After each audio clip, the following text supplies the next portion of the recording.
ఇప్పుడు ఈ సందర్భంగా కుమరం భీం కాలనీలో ఉన్నటువంటి అనేక రకాల సమస్యలను తుడుందెబ్బ కుమరం భీం కాలనీ వాసులు బీసీ ఎస్సీ ఎస్టీ జేఏసీ రాష్ట్ర కన్వీనర్ డాక్టర్ విశారదన్ మహారాజ్ గారికి తెలియజేయడం జరిగింది. ఈ సందర్భంగా ఈ సమావేశాన్ని ఉద్దేశించి మాట్లాడవలసిందిగా డాక్టర్ విశారదన్ మహారాజ్ గారిని కోరుతున్నాం.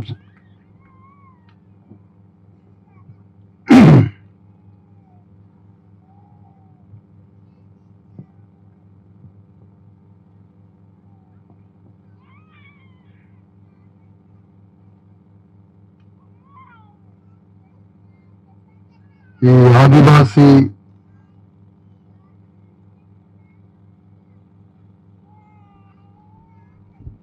కాలనీగా ఏర్పడి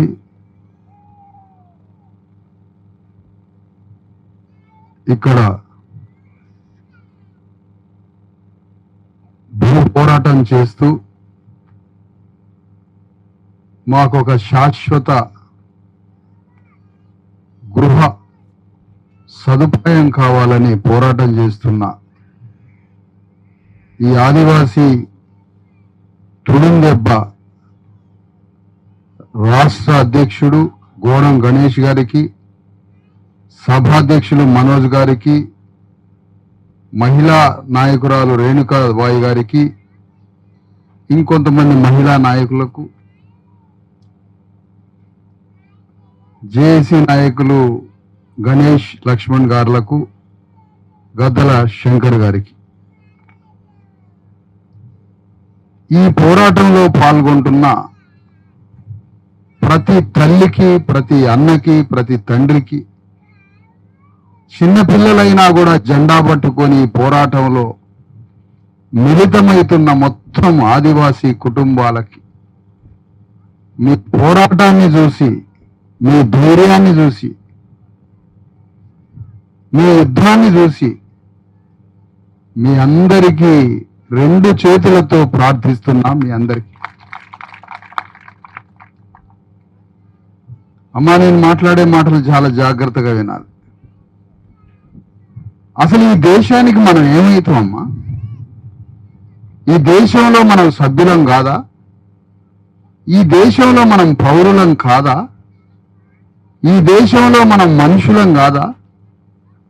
ఈ దేశంలో ఉన్న జనంలో మనం మనుషులం కాదా? ఈ దేశ పౌరులలో మనకి పౌరసత్వం లేదా? తెలంగాణ వాదం వచ్చింది కదా, తెలంగాణ అనే ఉద్యమం వచ్చింది కదా, ఆ తెలంగాణ రాజ్యంలో మనం మనుషులం కాదా? జాతీయవాదం అని కాంగ్రెస్ పార్టీ వచ్చింది కదా, ఈ దేశ జాతీయవాదంలో మనం మనుషులం కాదా? ఈ దేశంలో మనుషులం కాదా? హిందూ జాతీయవాదం అని బీజేపీ వచ్చింది కదా, మనం హిందువులం కాదా? అంటే మేము హిందువులము కాదా? మేము తెలంగాణ వాళ్ళం కాదా? ఈ దేశ జాతీయవాదులం మేము కాదా? మరి ఎవరం? మరి మేము ఎవరం అని అడుగుతున్నా. ఈ దేశ ప్రధానమంత్రిని, ఈ రాష్ట్ర ముఖ్యమంత్రిని నాకు తెలవగలుగుతున్నా. మేము ఎవరం అసలు? దేశ స్వాతంత్రం కోసం పోరాడి జాతీయవాదం అంటే అందులో పోరాడిన మన తల్లిదండ్రులు, తాతలు. మరి ఈ దేశ జాతీయవాదంలో మేము లేమా? తెలంగాణ వాదం, తెలంగాణ రాష్ట్రం అని వస్తే తెలంగాణ ఉద్యమంలో పాల్గొన్నాం. మరి తెలంగాణ రాష్ట్రంలో మేము సభ్యులం కాదా? కాదనే తేలిపోతుంది కదా. మేము తెలంగాణ వాదం, తెలంగాణ రాష్ట్ర ఉద్యమంలో పాల్గొన్నా మమ్మల్ని నువ్వు మనుషులుగా చూడలేదు కాబట్టే మాకు ఇక్కడ ఇంటి స్థలం ఇవ్వలేదు, మాకు కాలనీ నిర్మించలేదు. మేము బతకడానికి భూమిపుత్రులమైనటువంటి వాళ్ళం. ఈ భూమికి యజమానులైనటువంటి ఆదివాసి మనకి రాజ్యాంగం ఏం పేరు పెట్టిందో తెలుసా? ఏం పేరు పెట్టిందో తెలుసా? చెప్పండి, మనకి రాజ్యాంగం ఏం పేరు పెట్టిందో? Indigenous people. ఈ దేశ భూమిపుత్రులమాట మనం, ఈ దేశ యజమానులమాట మనం. ఇది రాజ్యాంగం చెప్పిన మాట. ఇది ఇండిజినియస్ పీపుల్ అంటే ఈ భూమిపుత్రుల మనమే నిజమైన ఆదివాసులం అని చెబుతుంది రాజ్యాంగం. కానీ నిజమైన భూమిపుత్రుడికి భూమి లేదు కదా. ఇది ఎక్కడి అమరం, ఇది ఎక్కడి అన్యాయం, ఇది ఎక్కడి పాపం అంటున్నా. ఈ దేశ భూమిపుత్రుడికి భూమి లేదా? ఈ భూమికి యజమానికి భూమి లేదా? ఎంత ఘోరం, ఎంత ఘోరం, ఎంత అన్యాయం. అందుకనే తెలంగాణ ఉద్యమంలో పాల్గొన్నా కూడా తెలంగాణ వాడిగా మమ్మల్ని చూడలే. జాతీయవాద కాంగ్రెస్ పార్టీలో పాల్గొన్నా మమ్మల్ని ఈ దేశ జాతీయవాదంలో మమ్మల్ని దేశవాసులుగా చూడలే. హిందూ జాతీయవాదం అని బీజేపీ వచ్చినా మమ్మల్ని హిందువులుగా చూడలే. కానీ ఇప్పుడు మీ దగ్గరికి ఒక ఉద్యమం వచ్చింది. అదేమిటో తెలుసా? బీసీ, ఎస్సీ, ఎస్టీ అందరం కలిసిన ఒక వేదిక జేఏసీ వచ్చింది. భవనాలు కట్టి, ఇండ్లు కట్టి, కరెంట్ ఇచ్చి, స్కూల్ కట్టి, హాస్పిటల్ కట్టి, అన్ని సదుపాయాలతో ఒక అద్భుతమైనటువంటి ప్రభుత్వ కాలనీ ఇక్కడ కట్టేంత వరకు మనం యుద్ధం చేయాలని కోరుతా ఉన్నా. ఈ కాలనీ దేశంలోనే ఒక ఆదర్శ కాలనీ లాగా కట్టేంత వరకు చంటి బిడ్డలతో సహా ఈ పోరాటంలో మనం యుద్ధం చేయాల. ఇది మన ఆత్మగౌరవం కోసం పోరాడే యుద్ధం. నీ కడుపున పుట్టిన బిడ్డల కోసం చేసే యుద్ధం ఇది. ఒక్కటే గుర్తుపెట్టుకోండి అమ్మా, చావారేవో తెలుసుకోవాలి మనం. ఇక్కడ పక్క భవనాలు మనం కట్టించుకోవాలి ప్రభుత్వంతో. ఇది 100% ప్రభుత్వ భూమి.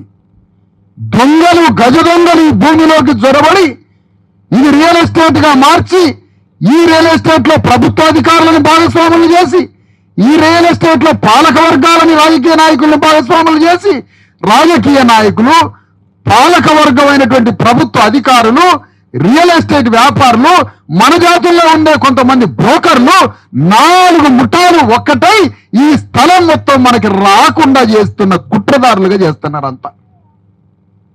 కాబట్టి మనం యుద్ధం చేయాల్సిందే. ఈ యుద్ధం మీరొకటే గుర్తుపెట్టుకోండి, మన జీవితంలో ఇక్కడ ఒక అద్భుతమైన కాలనీ నిర్మాణం కావాలి, భవనాలు వెలవాలి. డబుల్ బెడ్రూమ్లు కట్టిస్తారా, అపార్ట్మెంట్ల రూపంలో కట్టిస్తారా, సింగిల్ ఇల్లు కట్టిస్తారా, ఒక్కొక్క కుటుంబానికి 4 గదుల పక్క స్లాబ్ వేసి ఇల్లు కట్టి, కరెంట్ వేసి, రోడ్లు వేసి, స్కూల్ కట్టి, హాస్పిటల్ కట్టి, అంగన్వాడీ కేంద్రం కట్టి, మా అందరికీ సకల సదుపాయాలతో అద్భుతమైన భవనాలు కట్టేంత వరకు మన యుద్ధం ఆపొద్దు అని మీ అందరినీ వేడుకుంటున్నా ఈ సందర్భంగా.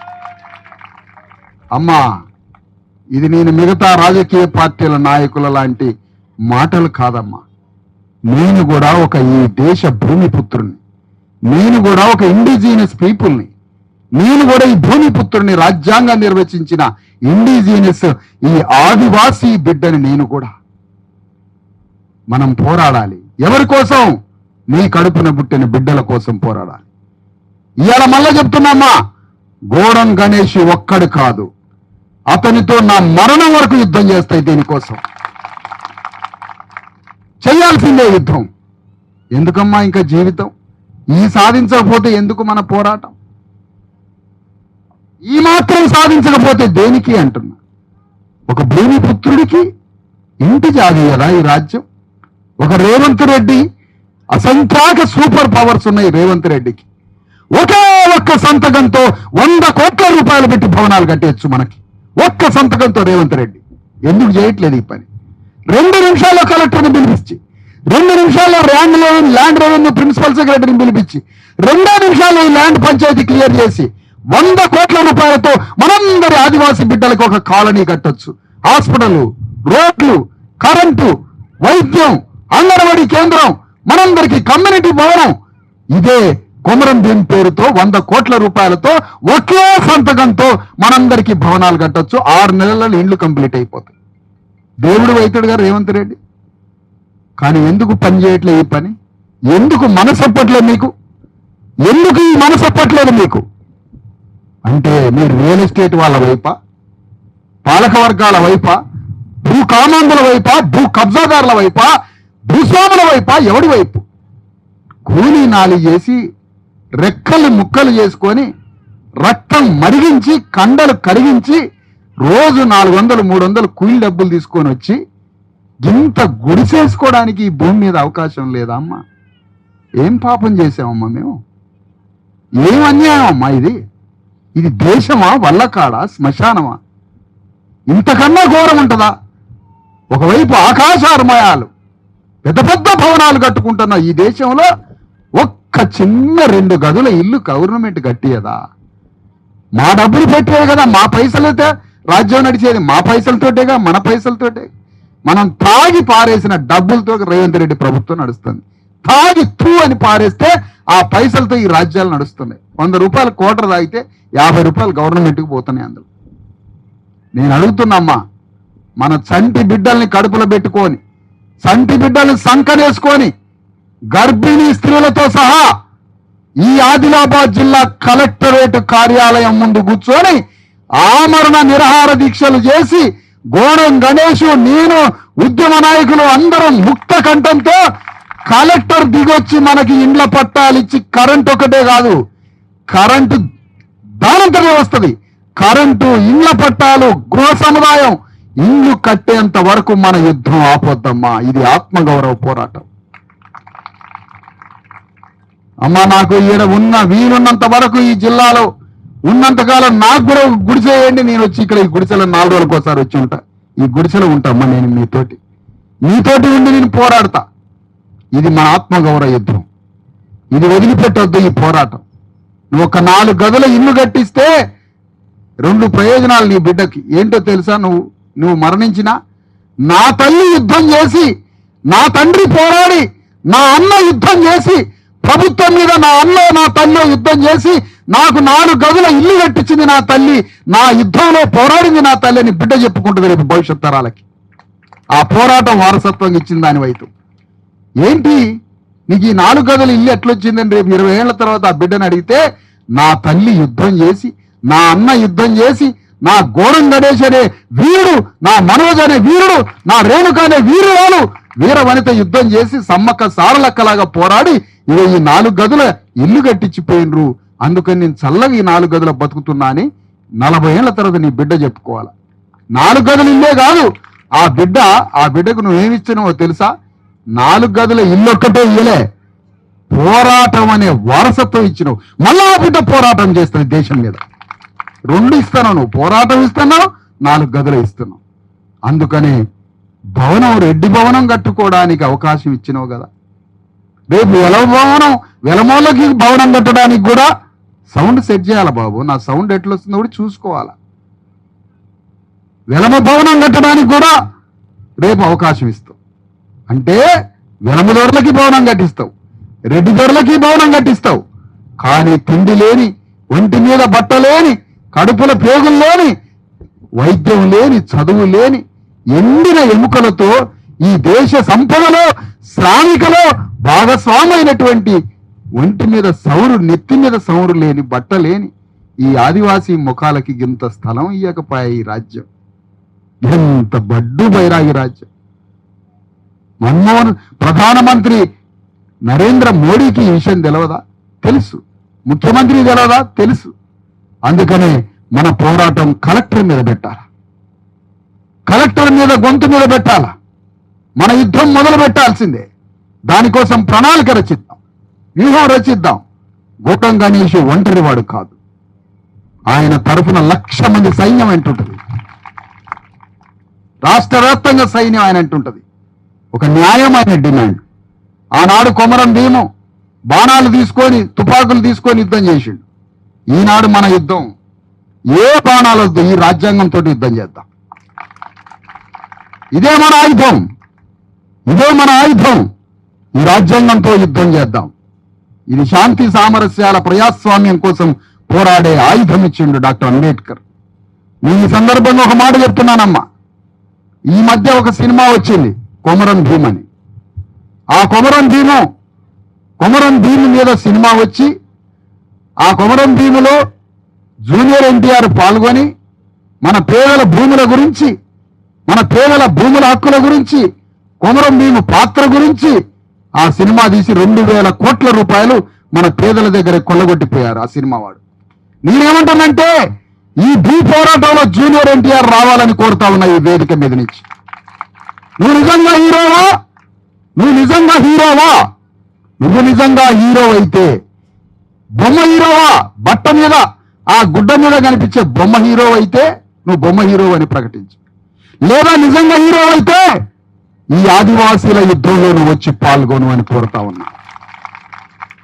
జూనియర్ ఎన్టీఆర్ ఇల్లు ముట్టరు కూడా ఇవాళ పోరాటానికి నువ్వు రాకపోతే, లేదంటే ఈ కథ మా ఆదివాసీలకు చెప్పి మా అణగారిన వర్గాలకి ఈ కథ చెప్పి కొమరం భీం అనే కథ చెప్పి ఎన్ని వేల కోట్లు వేసుకుపోయిండు? 2,000 కోట్ల రూపాయలు వేసుకొని పోయిండు జూనియర్ ఎన్టీఆర్. ఏ కథ చెప్పి? మన ఆదివాసీల భూ పోరాటం అనే కథ చెప్పి, కొమరం భీము కథ చెప్పి పైసలు వేసుకుపోయిండు. తమిళనాడులో కొంతమంది హీరోలు సినిమాలు తీస్తారు, పేదల పక్షాన యుద్ధము చేస్తారు. తమిళనాడులో హీరోలు సినిమా తీస్తారు, ప్లస్ నిజంగా జనాల్లోకి వచ్చి యుద్ధం చేస్తారు. కానీ మన తెలుగు హీరోలు కేవలం సినిమా థియేటర్ల బొమ్మ మీదనే యుద్ధం చేస్తారు. నిజంగా జనాల్లోకి వచ్చి యుద్ధం చేస్తాడు ఎవడన్నా cinema hero? Junior NTR Komaram Bheem కథతో అడ్డం పెట్టుకొని మా ఆదివాసీల ఆకలి చావులు, ఆకలి దప్పులని అడ్డం పెట్టుకొని కథ చెప్పి ఆ కథతో ఆదివాసీలు అణగారిన వర్గాల దగ్గర నుంచి 2,000 కోట్ల రూపాయలు దొంగతనంగా వేసుకొని పోయిన జూనియర్ ఎన్టీఆర్, నేను ఆరోపిస్తున్నా, నువ్వు నిజమైన హీరో అయితే ఈ భూ పోరాటంలో పాల్గొని మాకు ఇల్లు కట్టియడానికి మా యుద్ధంలో రా. గోరం గణేష్ తోటి చేయగలుపు, విశారదంతో చేయగలుపు. ఈ ఆదివాసుల యుద్ధంలో జూనియర్ ఎన్టీఆర్ పాల్గొనాలి. జూనియర్ ఎన్టీఆర్ పాల్గొనకపోతే ఆదివాసీల యొక్క చురకలు అంటుతాయి. నీవు నీ సినిమాను బ్యాన్ చేసుకోవాలా దేశవ్యాప్తంగా. ఆదివాసీలు తమ ఇంటి కోసం కరెంటు కోసం వాళ్ళ నాన్న విజయేంద్ర ప్రసాద్, ఎవరు విజయేంద్ర ప్రసాద్? ఎవరు? ఆ కథ రాసిన ఆయన, అందులో పాల్గొన్న జూనియర్ ఎన్టీఆర్ ఒక్క కరెంట్ వేయడానికి వచ్చిందా? 1,000 కోట్ల రూపాయలు మనల్ని అడ్డం పెట్టుకొని తీసుకున్నాడు కదా, మరి కరెంట్ వేయడానికి వచ్చిందా? రాలే. కానీ మనం ప్రతి ఒక్కరు సినిమా చూసినాం, 200 రూపాయలు ఇచ్చి 200 రూపాయలు ఇచ్చి సినిమా చూసినాం. అందుకని నేనేమంటానంటే, మనల్ని అడ్డం పెట్టుకొని యుద్ధాలు చేసి పోరాటాలు చేసి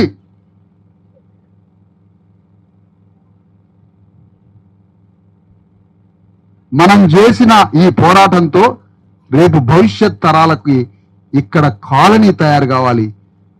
కొద్ది రోజులలోనే ఇక్కడ ఒక అతిపెద్ద కాలనీ నిర్మాణం కావాలి. ఆ కాలనీలో మన బిడ్డలు కళకళగలాడేటట్టుగా ఇక్కడ ఒక మంచి స్కూల్ కనపడాలి, ఒక మంచి హాస్పిటల్ కట్టుకోవాలి. ఇంకా చుట్టుపక్కల ఉన్నటువంటి ఆదివాసులను కూడా తీసుకొని రావాలి. ఒక పెద్ద కాలనీ నిర్మాణం, 2 అంతస్తులు 3 అంతస్తులు అపార్ట్మెంట్లు కడతారో, డబుల్ బెడ్రూమ్ కడతారో, సింగిల్ బెడ్రూమ్ కడతారో, మాకు మహిళల పేరు మీద పక్కా ఇల్లు కట్టి ఆ స్థలంతో ఇంటి పట్టా కాగితాలు ప్రతి మహిళ చేతికి ఇచ్చి హాస్పిటల్, స్కూల్స్, రోడ్లు, కరెంటు అన్ని సదుపాయాలు కల్పించేంత వరకు మన యుద్ధం కొనసాగాలి. ఆ యుద్ధంలో మనందరం పాల్గొనాలని మీ అందరినీ కోరుతూ మనందరం పోరాటం చేయాలని మీ పిడికిలి బిగించి నిరోధించమని కోరుతా ఉన్నాను.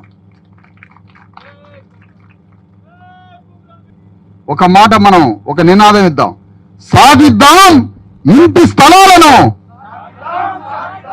ప్రభుత్వం నుండి సాధిద్దాం మన సొంత ఇంటి స్థలాలను, ఇంటి పట్టాలను, పక్కా భవనాలను, ఇక్కడ ఇంటి స్థలాలు, వైద్యం, విద్య, రోడ్లు, కరెంటు, సమస్త పక్కా భవనాలని సాధిద్దాం.